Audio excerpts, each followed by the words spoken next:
నమస్తే ఆత్మీయులారా. కడప జిల్లా వీరబల్లి బేనుష మామిడికాయ అంటే భారతదేశంలోని ఎంతో ప్రఖ్యాతిగాంచింది. అలాంటిది ఈరోజు రైతులు వేల ఎకరాల్లో ఉన్న ఈ బేనుష మామిడి చెట్లను ఈ విధంగా నరికివేస్తున్నారు.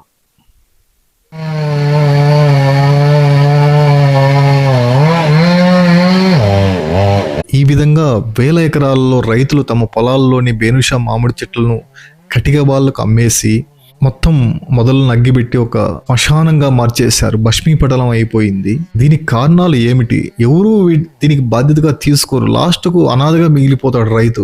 ఎందుకు ఈ పరిస్థితులు వచ్చినాయి? ఎవరు ఇన్ని రోజులు పురుగు మందులు అమ్మిన వాళ్ళు నీ దగ్గరికి రారు, ఎరువులు అమ్మిన వాళ్ళు నీ దగ్గరికి రారు, వాళ్ళ లాభాలు నీకేం పంచరు. వాళ్ళేమో వేల కోట్లు దండుకుంటారు.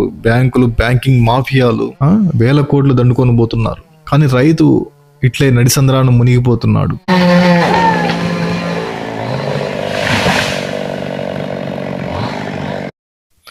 వీటికి గల కారణాలు, పరిస్థితులన్నీ మా పెదనాన్న అనిపిరెడ్డి ఆంజనేయ రెడ్డి గారితో చర్చించడం జరిగింది ఈ వీడియోలో. ఇప్పుడు చూస్తున్న లారీ 35 టన్నుల లారీ ఇది. ఇలాంటి లారీ వీరబల్లి నుంచి రోజుకి ఎన్ని పోతున్నాయి? మామిడి రైతుల శ్మశాన గాథను వీక్షించండి. నమస్తే. ఈరోజు నేను మా సొంత ఊరికి రావడం జరిగింది. ఇది వీరబల్లి, కడప జిల్లా. దాదాపు ఎంతో చరిత్ర కలిగిన మామిడి చెట్లకు ఎంతో చరిత్ర కలిగిన వీరబల్లి బేనుష ఇది. ఒకప్పుడు చెట్లకు మొయలేని స్థితిలో కాయలు కాయడము, దానికి మళ్ళా సపోర్ట్గా కట్టెలు పెట్టి ఎంతో చేస్తూ ఉంటుంది. ఒకటి కేజీ కూడా తూగిన బేనుష కేజీ కూడా తూగిన సందర్భాలు ఉన్నాయి. ఈరోజు చూస్తే ఈ దారుణం చూస్తే రైతులంతా పూర్తిగా కొట్టేసి ఉన్నారు. అన్ని కటిక బట్టీలకు బొగ్గుగా అమ్మేశారు. దీనికి ఏమేమి కారణాలు ఉన్నాయి అనేసి మా పెదనాన్నతో, మా తోట ఇది మా పెదనాన్న వాళ్ళది. మేము ఇక్కడల్లా అప్పుడు ఎంజాయ్ చేసేవాళ్ళం బాగా మామిడికాయలు. ఇప్పుడు మీకు అన్నీ ఒకటి చూపిస్తాను. హాయ్ పెదనాన్న. హాయ్. పెద్దగా దాదాపు ఎన్ని సంవత్సరాల చెట్లు ఈ విధంగా ఈరోజు మొదళ్ళక నాకు కట్ చేయడం జరిగింది. ఏమి కారణాలు? ఏమి బాధాకరమైన విషయము. మేము చిన్నతనంలో వీరబల్లి బేనుష అంటే బొంబాయిలో కూడా పేరు గల ప్రాంతం ఇది. వీరబల్లి బేనుష అంటే అంత ఫేమస్ అన్నమాట. నేను చిన్నతనంలో నాటిన చెట్లే, నా కళ్ళ ముందు పెరిగిన చెట్లే ఇవి. అయితే వాతావరణము అనుకూలించక పరిస్థితుల ప్రభావంతో గత 5 సంవత్సరాల నుంచి మందులు కొట్టిన ఖర్చులు కూడా రావడం లేదు.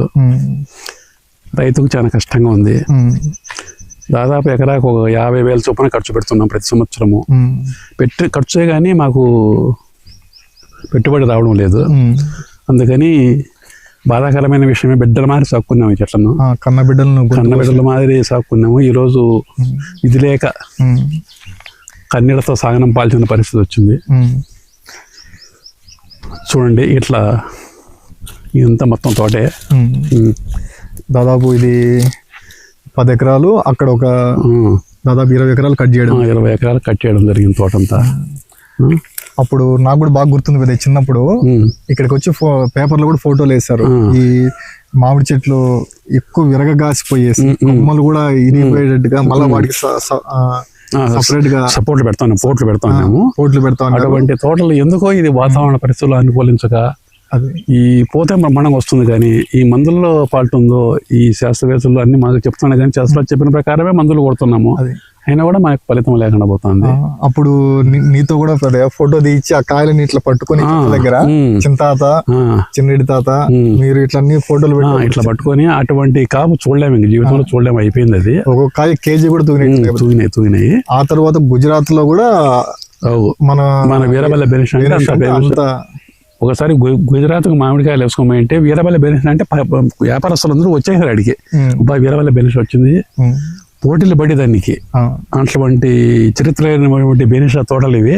ఈరోజు చూడండి, మీ కన్న ముందన్న చూడు ఎంత దమనీయంగా కొట్టేసినాము. చూడండి, బాధాకరమైన విషయము. మా చిన్నతనంలో చెప్తా ఉండ్రే, గుంటూరు జిల్లాలో కారంచేడులో పత్తి రైతులు ఆత్మహత్య చేసుకుంటున్నారంట. ఎందుకు వాళ్ళు ఆత్మహత్య చేసుకుంటారని మాకు అర్థం కాదనమాట. మనకు అక్కడ సిచ్యువేషన్స్ మన సిచ్యువేషన్ మనకు తెలియదు అనమాట. ఎందుకు వాళ్ళు ఆత్మహత్య చేసుకుంటారు, ఏం కారణం ఏమి, పత్తి బాగా పండుతుంది కదా అని మేము అట్లా అనుకునేవాళ్ళం అనమాట. ఇప్పుడు అదే పరిస్థితి ఇప్పుడు మనకి ఇక్కడ మనకు వచ్చింది అనమాట. ఎందుకు వచ్చింది, సంవత్సరానికి ఖర్చులు పెడుతున్నా కానీ ఆదాయం రావడం లేదు. ఏం చేయాలి చెప్పు. బక్క చికెన్ రైతు అయిపోయినాడు. బక్క చికెన్ రైతు అయిపోయి ప్రాణం కన్నీళ్ళు దిగమింగుకొని చెట్లు అమ్మేసినాడు. మళ్ళీ వచ్చేసి ఏంటంటే ఈసారి సంవత్సరం కాస్తుంది, ఈ సంవత్సరం ఇంకా కాస్తుంది. అది ఇంకోటి, పోయినసారి హార్టికల్చర్ వాళ్ళు చెప్పింటే ఇన్సూరెన్స్ కూడా కట్టినాం, మీకు డబ్బులు వస్తాయి, ఇన్సూరెన్స్ కాయలు కాకపోయినా కూడా మీకు డబ్బులు వస్తాయని కట్టినాం. ఏది ఇప్పటికి ₹1 రాలే.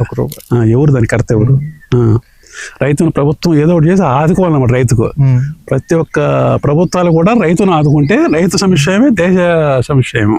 అవును, రైతు లేనిదే దేశం లేదు, రాజ్యం లేదు. తర్వాత ఏంటంటే ఈ మధ్యన మనకు తెలిసిన విషయమే, జాతీయ రైతు సంఘం అనేసి ఒకటి ఉంది. ఈ చెంగలరెడ్డి గారి గ్రూప్ ఉంది, బొజ్జా శ్రీరామ్ రెడ్డి గారు రాయలసీమ సాగునీటి, అది నేను కూడా దాన్ని చూసినాను. వారు ఏంటంటే వారితో కూడా కలుద్దాము, కలిసి మన సమస్యలు కూడా చెప్దాం. ఎంత వారు కూడా ఏంటంటే నాకు ఇచ్చిన ఒక ఇంటర్వ్యూలో మనకు చాలా ముఖ్యం, వారు మేము ఎస్టాబ్లిష్ చేశాము ఏది, రైతే దేశానికి సబ్సిడీ ఇస్తున్నాడు. 6 కాలము కష్టపడి ఎండల్లో కష్టపడి ఎండనక వాననక రాత్రి పగులు కష్టపడేసి అతనికి గిట్టుబాటు కాకుండా నష్టపోతూ పండిస్తున్నాడు పంటలు. దేశానికి రైతే సబ్సిడీ ఇస్తున్నాడు, దేశము రైతులకు సబ్సిడీ ఇవ్వడం లేదు, రైతే దేశానికి సబ్సిడీ ఇస్తున్నాడు అనేసి ఈ గణాంకాల ద్వారా ఎస్టాబ్లిష్మెంట్ చేశారు. అంటే దాన్ని నిరూపించారు. అంటే మన నోటి మాట చెప్పడం కాదు, అంత ముఖ్యమైన విషయం అది.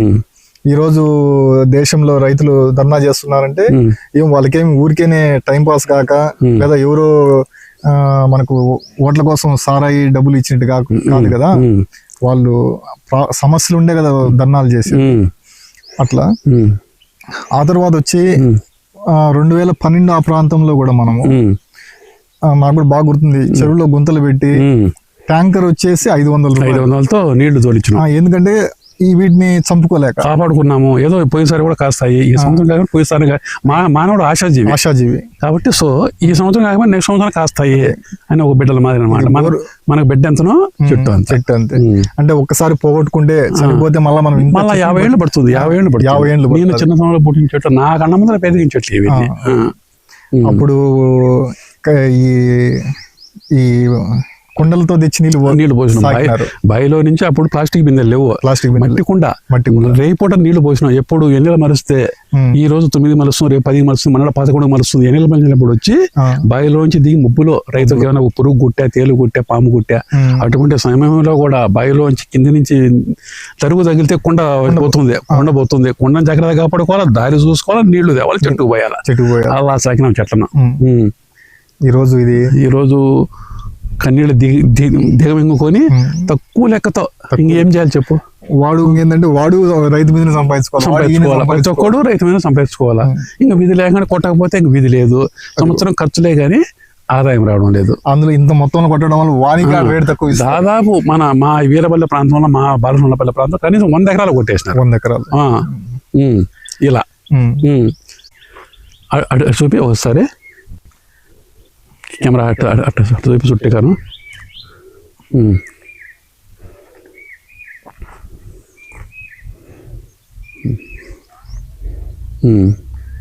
ఆ తర్వాత మనం అంటే నేను అంటే 30 సంవత్సరాలు అనుకున్నాము. నా చిన్నతనంలో కూడా మందులు స్ప్రే చేసేవాళ్ళు కాదు. అంటే ఒక్కసారి మాత్రమే. అప్పుడు 7 పొడి అని ఒకటి ఉంది.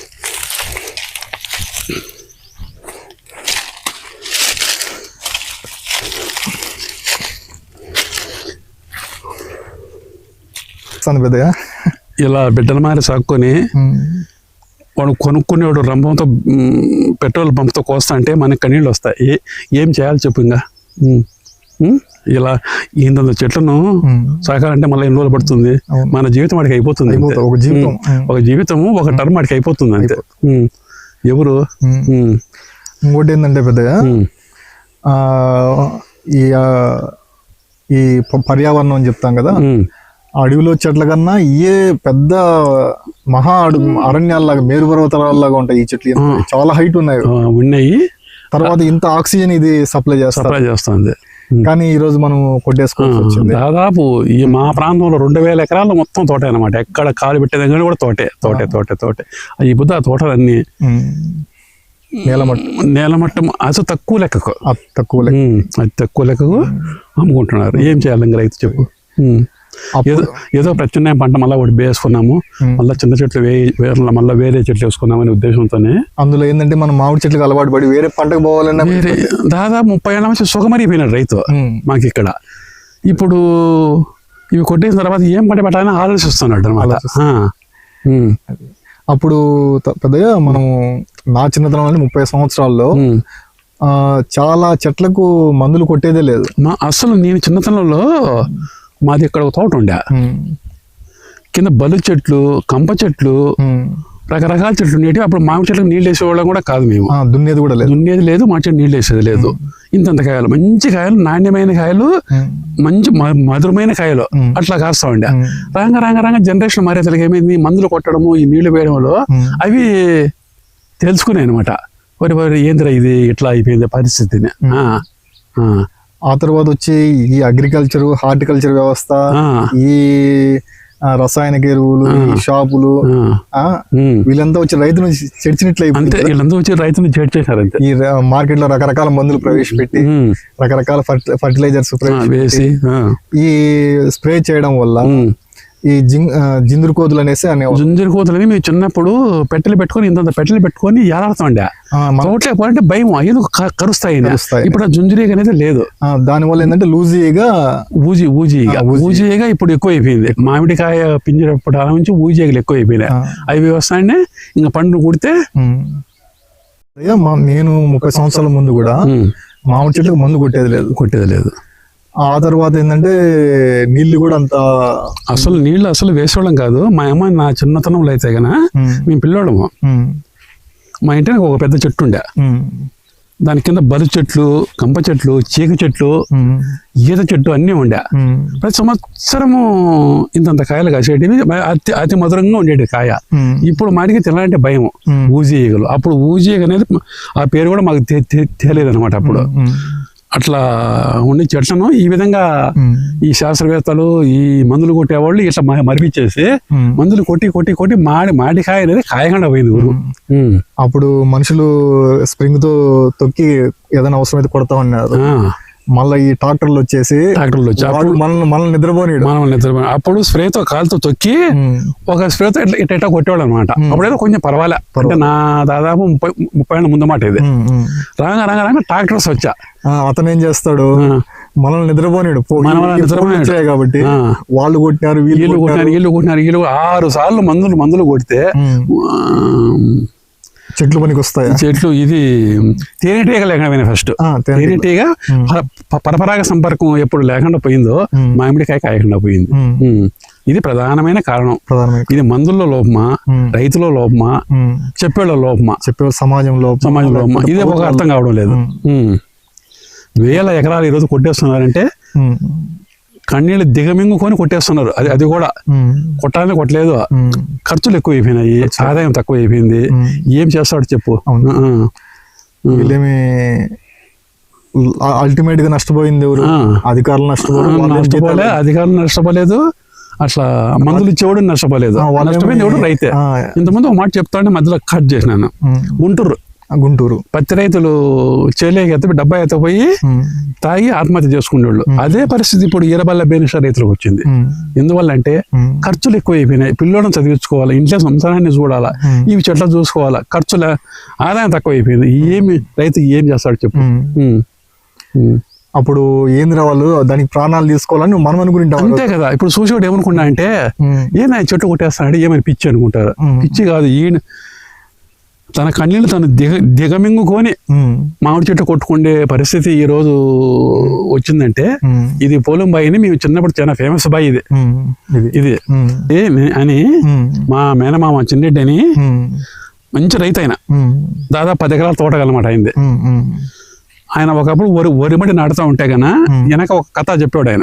100 మంది కూలోళ్ళు వరిమడి నడుతా అంటే ఈయన పక్క ఆయన ఇట్లా తొక్కుకుంటా అది ఉంటుంది మెట్ట, అదే తొక్కుకుంటా వాళ్ళు నాటుకుంటా వస్తుంటే కథ వెనక చెప్పాడు అనమాట. ఏం కథ చెప్పాడు? అపూర్వ చింతామణి, బట్టి విక్రమార్కుడు, ఇలా మంచి మంచి కథలు చెప్పాడు అనమాట ఆయన. అంటే సినిమాలు కన్నా అద్భుతంగా చెప్పాడు అనమాట కథ ఆయన. అది మహాచరిత్ర కదా, చిరచ్ఛేద అపూర్వ చింతామణి, సహస్ర చిరక్షేత్ర అపూర్వ చింతామణి కథ అని ఒక పెద్ద కథ ఉండే, అది అద్భుతంగా చెప్పాడు ఆయన అప్పట్లో. మేము పిల్లడము ఆయన కథ చెప్తా అంటే మాది ఊహ ఎక్కడికో వెళ్ళిపోయింది మాది. అరే ఇట్లా ఉంటుందా కథ, ఈ విధంగా పాత్రలు ఉంటాయా, ఇలా రాజులు ఉంటారా, ఇలా రాణులు ఉంటారా అని అటువంటి మంచి ఆదర్శ రైతు ఆయన.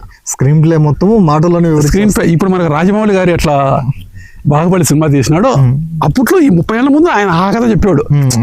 అర్థం కదా, అన్ని చెప్పే మాటలు నోటితో చెప్పాడు. మనకు దాన్ని అట్లా ఊహించుకుంటే ఆ విధంగా ఉండేది అనమాట. అటువంటి రైతు ఆయన. ఒకరోజు ఇట్లే కథ చెప్తా ఉంటే వరిమడి నాటుతూ ఉన్నారు. ఆ రోజు పున్నమే, వాళ్ళు నాడుతున్నారు, ఈయన వెనక్కి వస్తున్నాడు, వాళ్ళు నాడుతున్నారు, ఈయన వెనక్కి వస్తున్నారు. టైం చూసి 7 అయిపోయింది. అరే ఇదేంటి పొద్దుకుపోయింది, కథ ఏమో అయిపోలేదు. కానీ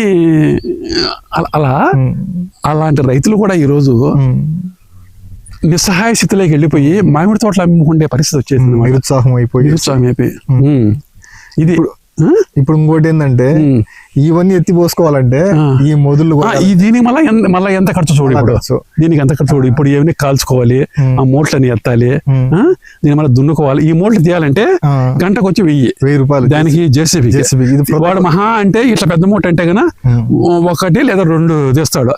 మొత్తం మీద మళ్ళీ ఎంత ఖర్చు వస్తుంది చెప్పండి. ఇది ఏంటంటే ఇప్పుడు ఇది చూడండి మోటు, ఈ మోటు తీయాలంటే కనీసం జేసీబీ 1 గంట పడుతుంది. దీనికి ప్రతి ఒక్క ఏరు తప్పియాలి, తప్పించి వాళ్ళు లాగాలి. బండికి కూడా చాలా బరువు. జేసీబీ ఇటువంటి చెట్లు జేసీబీ తెలియదు. పెద్ద బండి హిటాచ్ బండి అంటే మనకి ఎంత ఖర్చు చూడు, ట్రాన్స్పోర్ట్ ఎంత దింపేది అంతా అవుతుంది.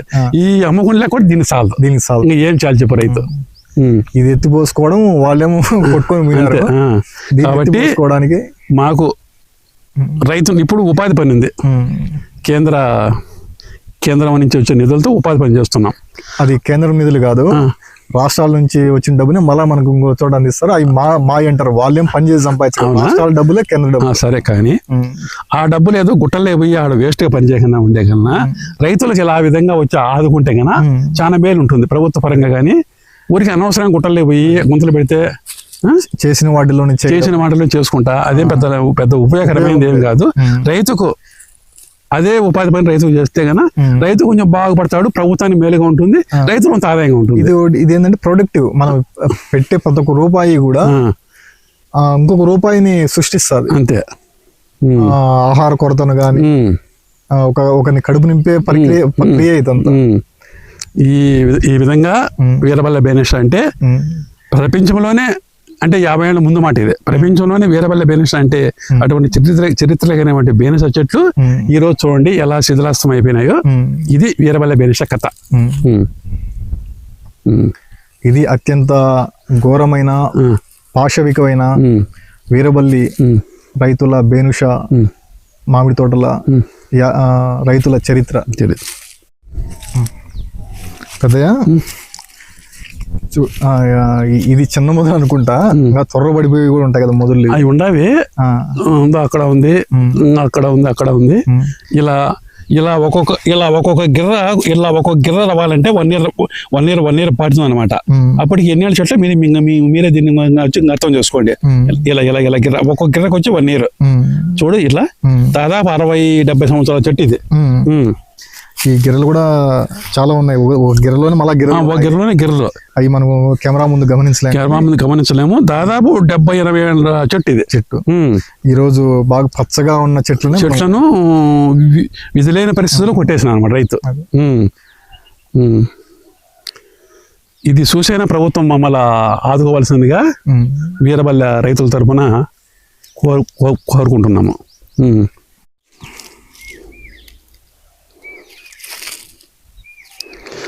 ఇలా చెట్టును పడేస్తే ఆ రైతుకు గుండెల్లో రంపం పెట్టి కోసినంత బాధ అయిపోతుంది. ఏం చేయాలి చెప్పు. చూడు, దాదాపు 100 ఏళ్ల చెట్టు ఇది. అంటే మా అమ్మ చిన్నతనంలో నీళ్లు పోసి పెంచిన చెట్టు అంటే మా అమ్మ. చూడండి ఇది త్వర కూడా పడింది చెట్టు ఇది.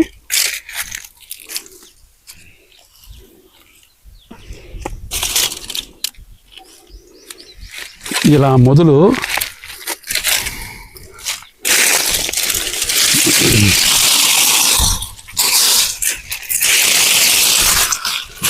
ఇలా చూడండి ఎంత మొదలో చూడండి ఇది. అంత ఉత్త సేవ ఇది, సేవ. దీంట్లో ఎల్ల అనేది లేదు. చిన్నప్పుడు మా పెద్దవాళ్ళు చెప్తా ఉంటే మామిడి చెక్క కొయ్యిచ్చి ఇంటి తలుపులు కానీ వేసుకుంటే కన్నా తడసకన్నా ఉంటే వానకు తడసకన్నా ఉంటే కానీ 100 ఏళ్ళు ఉంటుందంట ఇది. మామిడి అంత గట్టి ఏది లేదురా అని చెప్తాను మా అమ్మ. చూడండి ఉత్త సేవ. మా ఇంట్లో ఇప్పుడు కూడా మామిడి తలుపులు అంటే మా తాతగారు కట్టిన ఇల్లు ఇప్పటికీ మామిడి తలుపులతోనే చేసిన ఇల్లు మాది. అంత అద్భుతంగా ఉండే. పెద్దగా లాస్ట్ ఈ తోటలో సపోటా చెట్టు కూడా కొట్టేస్తుంది మనము. ఏం దీని చరిత్ర పెద్ద? సపోటా చెట్టు ఇవి నాటు అన్నమాట. నాటు అంటే అంతంత కాయలు భలే మధురంగా ఉంటుంది అన్నమాట కాయ. ఇప్పుడు వచ్చేటి హైబ్రిడ్ అనమాట. ఇది నాటు నాటు నాటు సపోటా అంటే అంత అద్భుతమైన తీపి గల సపోటా ఇది. మా అమ్మకు చిన్నతనంలో అంటే దాదాపు 12 ఏళ్ళ 13 ఏళ్ళ ప్రాయంలో పూడ్చిన చెట్లు అనమాట ఇవి. అంటే దాదాపు ఇప్పుడు 100 ఏళ్ళు దాటింటాయి. మా అమ్మ స్వయంగా నీళ్లు పోసి సాగిన చెట్టు అనమాట ఇది. మొత్తం చావే పెద్ద ఎల్ల అనేది లేకుండా మొత్తం సేవే అనమాట. 100 ఏళ్ళ చెట్లు ఇవి మొత్తం సేవే. ఇవి కూడా కొట్టేయాల్సిన పరిస్థితి వచ్చింది. ఎందుకంటే దీన్ని మళ్ళీ కాపాడడం కష్టం. దీన్ని కాపాడడం కష్టము. అందులో ఇవి కూడా కాయకుండా పోయినాయి. ఆ మందులు వీటి మీద, ఆ మందులు దీంట్లో మీద పడి ఇది కూడా పరపరాగ సంపర్కం లేకుండా ఇవి కూడా కాయకుండా పోయినాయి. చూడండి ఉత్త సేవే. మొత్తానికి అయితే మా శాపగ్రస్త రైతు అనేవాడు శాపగ్రస్త. ఇలాంటి చెట్లు ఇంకా సంపాదించుకోలేము జీవితంలో. ఇలాంటి సపోటాను తినలేము. ఇంకా భావి తరాల వరకు ఇలాంటి సపోటా అందించలేము. కూడా చిన్నప్పుడు ఏంటంటే పచ్చి తినేవాళ్ళం. అంటే ఒక చెట్టున పెట్టకూడదా మీరు అంటారేమో. ఒకటి పెట్టి ఏం చేయాలి మనం దీన్ని? అంతే కదా పెద్ద. చూడండి ఇట్లా మొత్తం ఇవే, మొత్తం అంతా సపోటానే ఇదే. మొత్తం అంతా సపోటానే.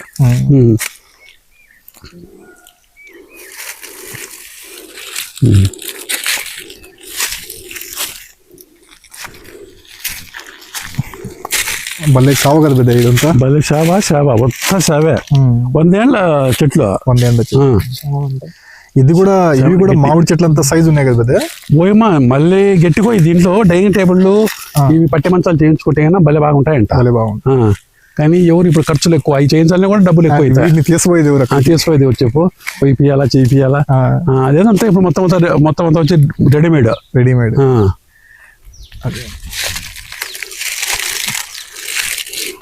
చూడండి ఒక ఘోరాన్ని చూస్తున్నారు మీరు.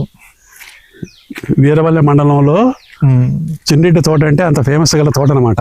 చిన్నిటి తోట అంటే అబ్బా చిన్నిటికి అంత పెద్ద తోట ఉందా, అంత మామిడికాయలు కాస్తాయా, ఏంది బాది ఒకసారి చూడాలా అని ఎక్కడెక్కడి నుంచో వచ్చి తోట. అప్పట్లో అంటే నేను చిన్నతనంలో పెద్ద మామిడి చెట్లు ఎక్కడ పెద్దగా లేవు అన్నమాట. ఇక్కడ తప్ప ఈరవల్లలో బాలచూలపల్లి తప్ప ఇంకెక్కడ మామిడి చెట్లు పెద్దగా లేవు. ఇప్పుడంటే అందరూ మొత్తం అంతా వేసినారు అనమాట. సో అప్పుడు ఒక కేవలం ఈరబల్లె గ్రామం అంత మాత్రమే ఉన్నాయి. ఇప్పుడు చిన్నప్పుడు చిన్నప్పుడు మాకు ట్రాక్టర్లు లేవు కదా. ఎద్దుల బండితో రాయచూటి కాయలు తోలుకోపోతే మట్టికాడ మాడికాయ ఇమ్మని పిల్లోళ్ళు ఎంట పడేవాళ్ళు. 1 కిలోమీటర్ మనం బండి నిమ్మడి వచ్చేవాళ్ళు అనమాట. అలాంటిది ఇప్పుడు మాడి తోటలు అంతా అయిపోయినాయి. వీరబల్లె బెనిస్టా ఎందుకు పని రాకపోయింది ఇప్పుడు. కాలచక్రం ఆ విధంగా ఉంది. కాలచక్రం ఆ విధంగా అలా వచ్చి అయింది అనమాట. నాకు అనిపించేది ఏంటంటే ఈ హార్టికల్చర్ ఉద్యోగులకు ఇచ్చే జీతాలు, ఈ అగ్రికల్చర్ వాళ్ళకి ఇచ్చే జీతాలు అదేదో రైతులకి ఇచ్చేస్తే అదే గొప్ప అనిపిస్తుంది. రైతును ఆదుకోవాలా ప్రభుత్వాలు. రైతును ఆదుకుంటేనే నీకు దేశ సమస్య ఉండేది. కానీ నువ్వు రైతును ఆదుకోకపోతే ఇంక రాబో కాలంలో నీకు రైతు అనేవాడు ఉంటాడు చెప్పు. ఎవడు మనకు అన్నం పెట్టాడు ఎవడు? ముఖ్యంగా ప్రతి ఒక్క రాష్ట్ర ప్రభుత్వం కానీ కేంద్ర ప్రభుత్వాలు కానీ రైతును ఆదుకోవాలి ఫస్ట్. బక్క జిక్కిన బతకలేని రైతు అయిపోయినాడు ఇప్పుడు. బక్క జిక్కి బతకలేని రైతు అయిపోయినారు. పిల్లప్పుడు ఎట్ట బతకలేని బడి పంతులు అంటా ఉన్నారు. ఇప్పుడు అది రివర్స్ అయిందనమాట. ఇప్పుడు బడి పంతులు బాగున్నాడు, రైతు చెడిపోయినాడు. అప్పుడు రైతే రాజు అంటా ఉన్నారు. అప్పుడు ఏంటంటే టీచర్కి వచ్చేసి 3 మూట్ల చెనిక్కాయలు ఎంతనో అంత ఇస్తాను, అంత ఇస్తున్నారు. ఇప్పుడు 1,15,000 రైతుకి ఏమొస్తాను చెప్పండి. రైతుకి జనాల సొమ్ముతో అందరూ ఎంజాయ్ చేస్తున్నారు. కానీ ఇప్పుడు అక్కడ ఒక తోట ఉంది, అక్కడ పదార్థం చూపిస్తుంది. మీకు మాడికాయ అనేది లేదు, మందులు కొట్టి కొట్టి కొట్టి కొట్టి ఇలా లారీలు కొట్టి టన్నులు దాదాపు లారీ 33 టన్నులు వస్తుంది. అదే లారీ. ఇలా మామిడి తోటల రైతులందరూ అలా కొట్టి లారీకి కట్టెలు వేసుకుంటూ పోతా అంటే మనకి ఇచ్చేది తక్కువ లెక్క. చూడండి లారీ కట్టెలు అన్నీ మామిడి కట్టెలే. సుందరాకాండలో ఎంఎస్ రామారావు గారు ఒక మాట చెప్పారు. అంటే అడవిని గురించి ఆయన ఒకటి వర్ణించాడు అనమాట. చిత్రకూటంలో పోయే మార్గంలో చిత్ర విచిత్రములు ఎన్నో అని పచ్చిక బయళ్ళు అవన్నీ అటువంటి పోలేని అడవిలే కూడా ఆ మాదిరి వర్ణించినాడు అనమాట. అలాంటి తోటలు ఒకసారి కొత్తవాడు ఈ తోటలోకి వచ్చాగానే వాడు మళ్ళీ గడ్డగా రాలేదన్నమాట. ఏ పక్క తూర్పు ఏ పక్క పనమట అవన్నీ మనకి అర్థం కాదనమాట. అంటే 1000 ఎకరాల తోటలు. అవును పెద్ద. ఇప్పుడు ఈయన ఈనారెడ్డి, ఓగులమ్మల ఈనారెడ్డి అన్న కూడా ఒకసారి ఆయన రోజు పోయి తోటలోకి పోయి తప్పేసి ఇంకో చోటు పోయి వెళ్ళాడు. నైట్ మేము పొలాల కడిగి పోతాం కదా నీళ్లు కట్టేదానికి. ఒకసారి మేమే కన్ఫ్యూజ్ అయిపోతాం. అరే మళ్ళా ఒక అర్ధగంట తర్వాత ఓహో ఇది మన దారి ఇది కదా అనిపిస్తుంది అనమాట. మాకే అంటే దాదాపు 50 ఏళ్ల నుంచి తిరిగేవానికి మాకే నైట్ కన్ఫ్యూజ్ అవుతాం. అలా ఎంఎస్ రామ గారు అప్పట్లోనే ఆయన మహానుభావుడు వర్ణించి చిత్రకూటంలో పోయే మార్గంలో చిత్ర విచిత్రాలు ఎన్నో అన్నిట్టుగా ఈ 1000 ఎకరాల తోటలో ఎట్లా పోయినా కూడా కొత్తవాడైతే కానీ అసలు గడ్డకే రాలేడు. వానికి అన్నములే భోజనం నీళ్లులే. అలాంటి తోటలు 100 ఎకరాలు కొట్టాల్సిన పరిస్థితి వచ్చింది. అంటే 1000 ఎకరాల తోటలో 100 ఎకరాలు. ఇంకా రేపు సంవత్సరం అవి కూడా ఉండవు. ఇప్పుడు మీరే చూడండి తోట ఇది. ఎక్కడే మామిడి పింజ అనేది ఏమైనా ఉంది చూడండి. ఈ తోటను చూద్దాం పెద్ద. పండి మన తోటే కదా ఇది. మన తోటలో ఇది కూడా 2 రోజులు కొట్టేసేది. మననే అన్నాడు, మన అందరూ కొట్టేయలే దీన్ని కూడా కొట్టేద్దాము అని.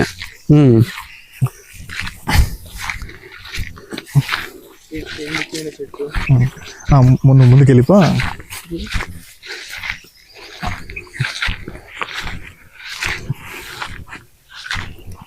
చూడండి ఇలా తోటలు ఈ విధంగా తోటలు అయిపోతే పుల్ల అయిపోతే ఇవి కూడా రేపు మా కొట్టేసాడు కదా. కొట్టేయాలి తప్పదు, ఏం చేయాలి చెప్పు. ఇప్పుడు దీనికి మన మందు కొట్టిన దానికి ఒక్కసారి ఒక 50,000 ఖర్చు అయింది దీనికి. కనీసం ఒక్క పింజ అటు చూపి ఎక్కడే ఒక మామిడి పింజ ఉందేమో చూడు. ఇంకా పెట్టుకొని ఏం చేయాలి చెప్పు దీన్ని.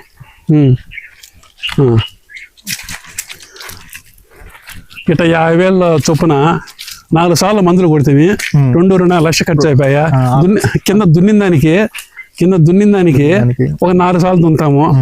అది ఒక ట్రిప్ ఒక 8,000 అవుతుంది. అట్లా ఎంత లెక్క చూడండి. ఎక్కడి నుంచి వస్తాయి డబ్బులు? ఇంకా ఎక్కడి నుంచి వస్తాయి చెప్పు. దీంట్లోనే సంపాదించుకోవాలి, దీంట్లోనే తినాలా. ఈ క్రాప్ లోన్స్ కూడా ఏంటంటే ప్రతి సంవత్సరం రెన్యువల్ చేసినాక సరిపోతుంది. వడ్డీ కూడా ఆ రోజు వడ్డీకి మనం క్రాప్ లోన్ తీసుకుంటాం, ఫస్ట్ హ్యాపీగా తీసుకుంటాం. వడ్డీ కట్టేటప్పుడు గుండెలు దడదడలాడిపోతాయి. వడ్డీ అసలు కట్ట పక్కన పెట్టి వడ్డీ కట్టేదానికి రైతు దగ్గర అప్పుడు వారం నుంచి వడ్డీ లెక్కట చేయాలి. ఇది ఒక పెద్ద టెన్షన్ అయిపోతుంది.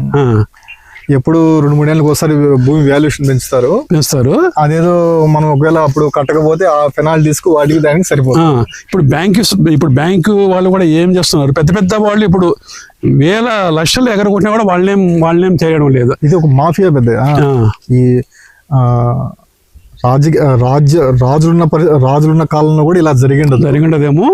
ఇప్పుడు ఈ బక్క చెక్కు రైతులు ఏం చేస్తారు, కట్టకపోతే నువ్వు డబ్బు కడతావా లేదా భూమి వచ్చి ఆలం వేసుకుందామా.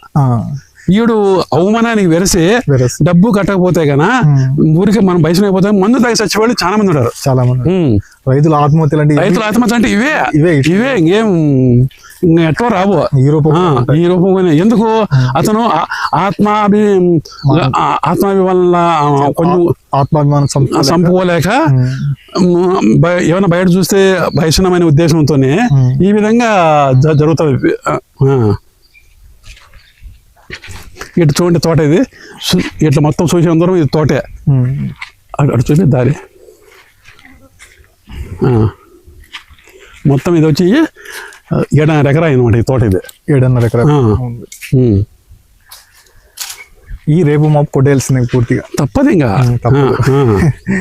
తప్పదు. టైం దగ్గరకు వచ్చినట్టుగా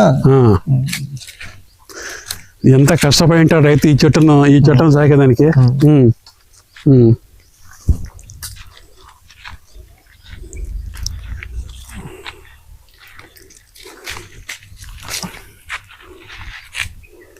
ఒక్క మాడికాయ చూపిండి దీంట్లో.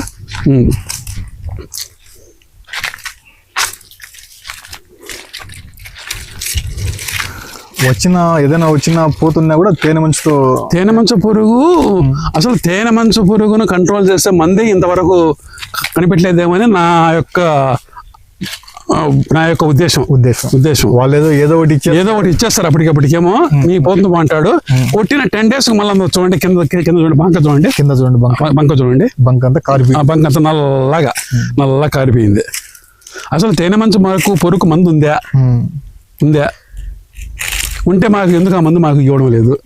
అసలు నా యొక్క అనుభవం ప్రకారము తేనె మంచు పురుగు మందు లేనిట్టే లేదు కూడా అనుకుంటా నేను. అన్ని విధాలుగా మోసం చేయడం రైతు అంతే. ప్రతి ఒక్క రైతుకు గోడ దెబ్బ చెంప దెబ్బ 2 తగులుతున్నాయి అనమాట. ప్రభుత్వము ఇట్లా అధికారులు ఇట్లా పురుగు మందుల షాపులు, ఎరువుల షాపులు, మన లాస్ట్ కు ఈ మండి, మన దగ్గర కొనే మండి వ్యాపారం, ఇట్లా అన్ని రకాలుగా ఈ విధంగా ప్రతి ఒక్క దాంట్లో కూడా రైతు నష్టపోయేది అంటే రైతే. వీళ్ళేమో ఓట్లు బాగా వేయించుకుంటారు రైతుల దగ్గర. ఆ ఇన్సూరెన్స్లని అవన్నీ మాఫియా పెద్ద మాఫియా, అధికారులు మాఫియా, రాజకీయ వ్యవస్థ మాఫియా, బ్యాంకింగ్ మాఫియానే. మాఫియాల మధ్య బతుకుతున్నాం పెద్ద మనము. రైతు ఒకరినొకరు తెలియకుండానే మోసం చేసేసుకుంటాము. మనం ఎవరిని మోసం చేయలేదు అనుకుంటాము, అందరూ మోసం చేసేస్తారు. మా మామ చెప్పాడు, అక్కడ ఒక జమ్మి చెట్టు అని ఒకటి ఉంది. జమ్మి చెట్టు నైనా జమ్మి చెట్టు కొట్టద్దు, మామిడి చెట్టు అయినా కొట్టండి, కానీ జమ్మి చెట్టు మాట కొట్టద్దు అని చెప్పాడు మాకు. అది ఎందుకు అని మేము అడిగితే, దాంట్లో అప్పుడు పాండవులు ఆయుధాలు పెట్టాను ఆయన దాంట్లో. అదయా మనము మన జమ్మి చెట్టు కాడికి వచ్చాము. మా అమ్మ తమ్ముడు 1963లో డిగ్రీ పాస్ అయినాడు ఆయన, కడపలో. ముందు చెన్నారెడ్డి ఆయన కడపలో 1963లో డిగ్రీ పాస్ అయ్యి పట్టా తీసుకొని ఇంటికి వచ్చినాడు. ఇంటికి వస్తే అప్పుడు ఆయనకు ఒక గవర్నమెంట్ జాబ్ ఒకటి వచ్చింది. జీతం ఎంత? 60 రూపాయలు 70 రూపాయలు జీతం అనేది. అప్పుడు ఏం పండుతున్నాయి? 100 మూటలు ఒడ్లు, 100 మూటలు చెనక్కాయ పండుతానేది. పశువులు అయితేనేమి, జీతగాళ్ళు అయితేనేమి, పాళిగాళ్ళు అయితేనేమి, ఎద్దులు అయితేనేమి, ఎనుములు అయితేనేమి, పెరుగు, నెయ్యి దండిగా ఉన్నింది. వాళ్ళ అమ్మ ఏం చేసింది, నాయన మనకు నువ్వు ఆ ఉద్యోగాన్ని పోనవద్దు, ఏమవుతు మనకి ఇంత పండుతుందిలే అని చెప్పి అంటే వాళ్ళ అమ్మ వాడు కాదని లేక సరే అని చెప్పి సాలిచ్చేసినాడు. అప్పట్లో ఈ పక్క డిగ్రీ ఎవరు పాస్ కాలేదనమాట. 1963లో నేను సంవత్సరాలు అప్పుడు నేను పుట్టినా అనమాట. 1963లో నేను పుట్టినా. అప్పుడు ఆయన ఏం డిగ్రీ పాస్ అయినప్పుడు కడప నుంచి అప్పుడు చెన్నై వాళ్ళు జెమినీ టీ పొడిని కొత్తగా ఒకటి రిలీజ్ చేసినాడు. టీ పొడిలో జెమినీ టీ పొడి, జెమినీ వాళ్ళు ఒక టీ పొడి ఇంటికి ఆయన ఒక పొట్లం ఒకటి ఇంటికి ఎత్తుకోసినాడు అప్పట్లో. ఎప్పుడో 1963లో. ఇంకా అప్పటి నుంచి టీ చెన్నారెడ్డి, బిఏ అప్పట్లో ఆయన మళ్ళీ బిఏ పాస్ అయినాడు కాబట్టి బిఏ చెన్నారెడ్డి అని ఒక పేరు వచ్చేసింది. అప్పటి నుంచి పరంపర ఇప్పటి వరకు 1963 నుంచి ఇప్పటి వరకు టీ ఒక్క రోజు కూడా తప్పించిన రోజు లేదు. 1963 నుంచి ఇప్పటి వరకు ఆ పరంపర అలాగే కొనసాగుతుంది అన్నమాట టీ. ఆయన చెప్పాడు, ఆయన మన తోటలో ఒకటి జమ్మి చెట్టు ఉంది, ఆ జమ్మి చెట్టును కొట్టద్దు, దాని చుట్టుకారం మామిడి చెట్టు కొట్టినా కూడా మనకు ఇబ్బంది లేదు, జమ్మి చెట్టు మాట కొట్టద్దు అన్నాడు. ఏమి అని చెప్పి ఆయన వచ్చి అడిగితే నాయనా ఇది దేవతా వృక్షం ఇది. ఆ రోజు పాండవులు అరణ్యవాసం పోయేటప్పుడు తన ఆయుధాలని మూట కట్టి అంటే ఇలాంటి జమ్మి చెట్లు పెట్టేసి వాళ్ళు అరణ్యాలు పోయినారు. చూసేవానికి ఏమైతుంది, పాములు కొండసల మాదిరి కానొస్తాయి నేను అవి ఆయుధాల మాదిరి కనపడం. అలాంటి పవిత్రమైన చెట్టు ఇది. మన భారతీయులు సనాతన ధర్మంలో ప్రతి ఒక్క భారతీయుడు పూజించవలసిన చెట్టు ఇది. అంటే ఇలాంటి చెట్టు మీరు కొట్టకూడదు, ఇలాంటి చెట్లు మన పడడం కూడా మన యొక్క అదృష్టం తోటలో అని చెప్పాడు అనమాట. ఆయన మళ్ళా ఈ మధ్య కాలం అయిపోయినాడు. ఆయన కోరిక ప్రకారం ఈ చెట్టు కొట్టకుండా ఈ చుట్టుకారం 3 మామిడి చెట్లు కొట్టించేసిన కొమ్మలు. ఇదొకటి అదొకటి. ఎందుకు ఆయన కోరిక ప్రకారం ఈ చెట్టు అలాగైనా ఉండాలా, విస్తరించాలి. ప్రతి ఒక్కరు ఆ రోజు వచ్చి టెంకాయలు కొట్టుకుపోయేవాళ్ళు. ఎప్పుడు విజయదశమి రోజు. ఆ రోజు అటువంటి భావాలు కలవడం ఆయన. ఒకరిని కూడా రే అని పిలిచేవాడు కాదు, తన పనేమో తను చేసుకుని పోయాడు అంతే. జీవితకాలం ఆవును దగ్గర పెట్టి అదొకటి. జీవితకాలం ఒక ఆవును ఎప్పుడు ఆయన మేపుకునేవాడు అనమాట. డిగ్రీ పాస్ అయ్యి కూడా ఇట్లాంటి వ్యవసాయంలోకి దిగి పూర్తిగా వ్యవసాయదారుడు అయిపోయినాడు ఆయన. ఒక తీగను కూడా ఇప్పుడు చెట్టుకు పెరిగిన తీగను కూడా కొట్టేవాడు కాదనమాట. ఇలాంటి తీగను కూడా ఆయన కొట్టేవాడు కాదు. ఎందుకంటే పాప ఆయన తీగను కొట్టదు, ఈ తీగను ఇలాంటి తీగను కూడా కొట్టేవాడు కాదనమాట ఆయన. కొట్టకూడదు. ఎందుకు మనం కొట్టినా ఇవన్నీ ఆయన చనిపోయిన తర్వాత కొట్టినా ఇవి, లేకపోతే ఆయన ఉంటే ఆయన కొట్టినాడు. ఆయన కొమ్మ కాస్తుంది కొట్టాడు. ఆయన చనిపోయిన తర్వాత ఈ మూడు మామిడి చెట్టు కొట్టి చేసిన. మనం మామిడికాయలు అంటాం కదా, ఎక్కడైనా ఒక మామిడికాయ ఉందేమో చూడు. ఇంత పెద్ద తోటలో ఇంత పెద్ద తోటలో చుట్టుకాను రౌండ్ మనం వేస్తున్నాము. దాదాపు 300 చెట్ల మధ్యలో ఒక మామిడికాయ ఉందేమో చూడండి. వాతావరణం మారింది. బంక ఇలా బంక ఉంటే మామిడికాయలు కాసేది ఏది చెప్పు. అసలు ముఖ్యమైన కారణం తేనెమంచు పురుగు. ఇది తేనెమంచు పురుగుతోనే ఈ బంక. ఇలా బంక పడితే మామిడికాయ కాసేది ఏదని చెప్పండి. ఇంకా తేనెమంచు పురుగు ప్రధానమైన శత్రువు మామిడి తోటకు ఏదంటే తేనెమంచు పురుగు. తేనెమంచు పురుగు వచ్చిందనుకో, బంక పడింది అనుకో, మామిడికాయ అనేది కాయదు. నువ్వు ఎన్నిసార్లు మందు కొట్టుకో, అప్పటికప్పుడు తాత్కాలికమే ఇదే.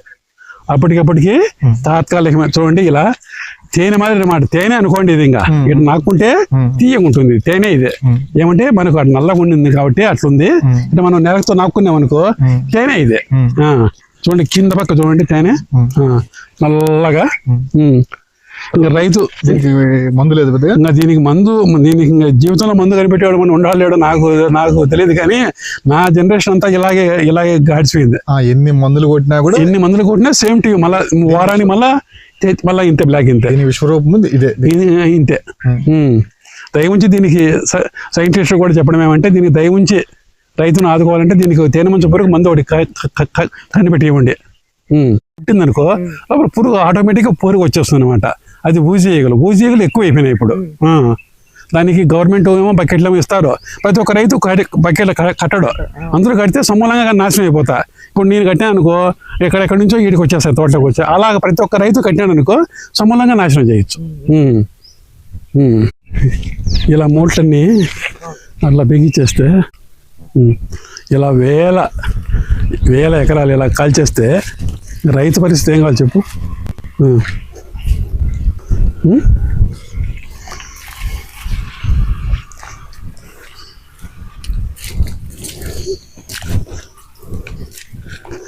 అలా మామిడి చెట్లకు అగ్గి పెట్టేస్తున్నారు.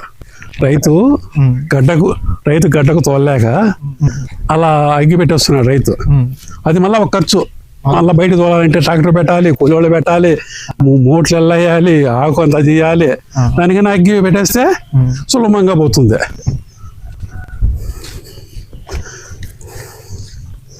ఆయన కూడా మంచి రైతు.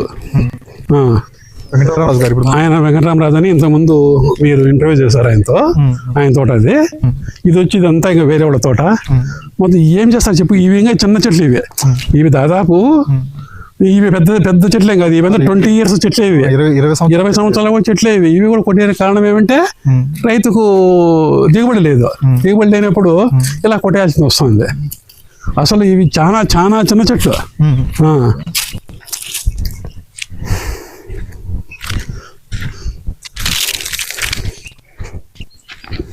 చూడండి ఇలా హృదయ విదారకమైనటువంటి ఇవన్నీ మొత్తం దృశ్యాలు. చూడండి మీ కళ్ళ ముందనే ఎన్ని తోటలు కొట్టేసాను చూడండి. ఒక రోజంతా తిరిగినా కూడా మనం ఇంటర్వ్యూ తోట చూపించే అన్ని తోటలు కొట్టేసినారు.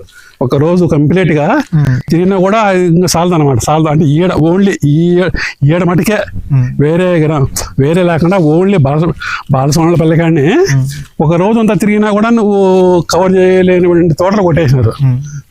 బొంగోలపల్లి కూడా అంత బొంగోలపల్లి అయితేనేమి, ఇట్లా పక్కన గుర్రగారపల్లి గ్రామం అయితేనేమి, అట్లా మట్టి గ్రామం అయితేనేమి, అట్లా గడ్డిగూడ గ్రామం అయితేనేమి, అన్ని గ్రామాల్లో కూడా రైతులు ఈ విధంగా మామిడి చెట్లు కొట్టేసి ఏం చేస్తాడు చెప్పు రైతు? ఖర్చులు ఎక్కువైపోయినాయి, ఆదాయం తక్కువైపోయింది, ఇలా కాల్చేస్తున్నాడు. ప్రతి ఒక్క రైతు ఇలా మొత్తం కాల్చేస్తున్నాడు అనమాట.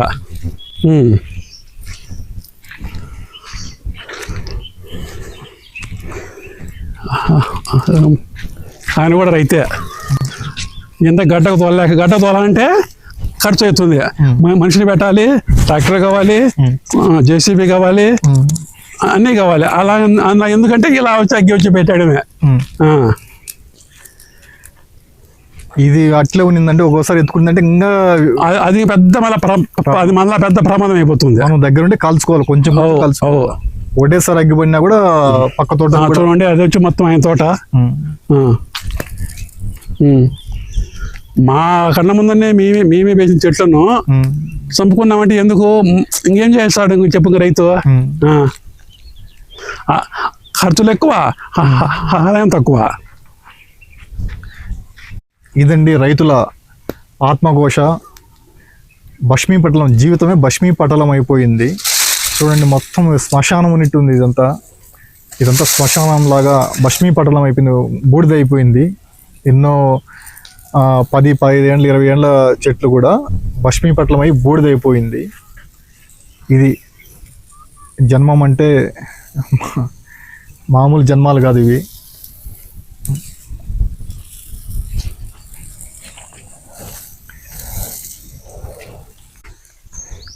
ఇదండి వందల సంవత్సరాల చరిత్ర కలిగిన కుటుంబాలు అయితే ఈ నీళ్ళతో ఇన్ని రోజులు నీళ్ళతో ఒక సమస్య ఎదుర్కొన్నారు. ఆ రోజు నీళ్ళు లేక అక్కడెక్కడో చెరువులు ఏట్ల దగ్గర ఏరు దగ్గరికి వెళ్ళేసి ట్యాంకర్ అప్పట్లోనే 500 రూపాయలు చెట్టుకు ఒకటి, అట్లా 3 తడవలు తోలడం జరిగింది. ఏది? చెట్లను చంపుకోలేక. మళ్ళీ ఏమైంది? మళ్ళీ వర్షాలు పడినా కూడా ఈ కాయలేదు. 4 మాటలు 5 మాటలు మందులు కొట్టడం. రాత్రి చివరికి ఏం జరిగిందంటే ఇది ఒక ఘోరకలి. ఇది కుటుంబాలు దెబ్బతినడము. దాదాపు వచ్చేసి ఇది మా అవ్వగారి ఆస్తి, ఇది మా పెదనాన్న ఇది కూడా ఇక్కడే. మామిడి చెట్లు ఇవి మావి. దీంట్లో మీకు ఇవి కూడా కొట్టేస్తాం తొందరలో, ఇవి కూడా కొట్టేస్తారు. అక్కడంతా దాదాపు 20 ఎకరాల్లో కొట్టేసిన మామిడి చెట్టు అన్ని చూపించడం జరిగింది. ఇవి కూడా కొట్టేస్తారు. ఇట్లా మా తాతగారు అప్పుడు 1962లో BA గ్రాడ్యుయేట్ అయిన కడపలో కోటిరెడ్డి అక్కడ కాలేజీలో 63 వారు కూడా అప్పుడు ఈ చెరువులు ఈ నీళ్లు చూసి ఆ జాబులు చేయక వ్యవసాయం మీద నమ్ముకుని ఎన్నో కుటుంబాలు దెబ్బతిన్నాయి. ఇట్లా ఊర్లలో చాలామంది, ఇప్పుడు మా పెద్దనాన్న కూడా మంచి గ్రాడ్యుయేట్, ఆ కాలంలోనే బీకామ్ కంప్లీట్ చేశారు. లక్రెడ్డిపల్లి హై స్కూల్లో స్టూడెంట్ వైస్ ప్రెసిడెంట్గా కూడా ఆ రోజు ఎన్నికల్లో రామసుబ్బారెడ్డి కాలేజీలో వైస్ ప్రెసిడెంట్గా, ఇంటర్మీడియట్ వైస్ ప్రెసిడెంట్గా కూడా ఉన్నాడు. మళ్ళీ కడపలో చదువుకున్నాడు. ఇక్కడ ఏంటంటే పెద్ద కుటుంబాలుగా ఉండి ఉద్యోగాలకు పోవాలంటే అప్పుడు పోయేవాళ్ళు కాదు. ఆ విధంగా జరిగింది. ఈరోజు వ్యవసాయం చూస్తే ఇలా గొడ్డుపోయింది. ఇది పరిస్థితులు. ఆ పెద్ద కుటుంబాలన్నీ ఇప్పుడు విచ్ఛిన్నం అయిపోయినాయి. వాళ్ళు కూడా కూలీలుగా మారి మన దగ్గర ఉన్న కూలీలు కూడా వాళ్ళు కూడా ఈ కోవిడ్కి పోవడము, ఆ తర్వాత వచ్చేసి ఈ పట్టణ పరిసర ప్రాంతాల్లో ఉండే చిన్న చిన్న పనులు ఎత్తుకొని వెళ్ళిపోతున్నారు. కూలీలు కూడా బాధపడుతున్నారు ఈ పరిస్థితి చూసి. మాకు సేవలు అందించిన ఎన్నో కుటుంబాలు కూడా ఈరోజు ఉపాధి పనికి పోతున్నాడు. రైతు పోతున్నాడు అంటే మీరు అర్థం చేసుకోవాలి రైతు పరిస్థితి ఎలా ఉంది అనేసి. అదే అండి పరిస్థితి. మా పెదనాన్నగారు అంపిరెడ్డి ఆంజనేయ రెడ్డి గారు, వీరు మంచి మంచి సామాజిక కార్యక్రమాల్లో కూడా పాల్గొంటూ ఉంటారు. మంచి దైవభక్తుడు. ఇంతవరకు మనకు కెమెరా సహాయం అందించిన నితీష్ మా అక్క కొడుకు నితీష్ రెడ్డి, హాయ్, అందరికీ ధన్యవాదాలండి. ఇది నమస్తే అండి. ఇంతవరకు మాతో సహకరించి మాతో ఇంటర్వ్యూ చేసిన ఎరుక ఛానల్కి, మా ఎరుక ఛానల్ కూడా మంచి వృద్ధులేగా రావాలని మనస్ఫూర్తిగా కోరుకుంటూ సెలవు. నమస్తే, జై హింద్. నమస్తే.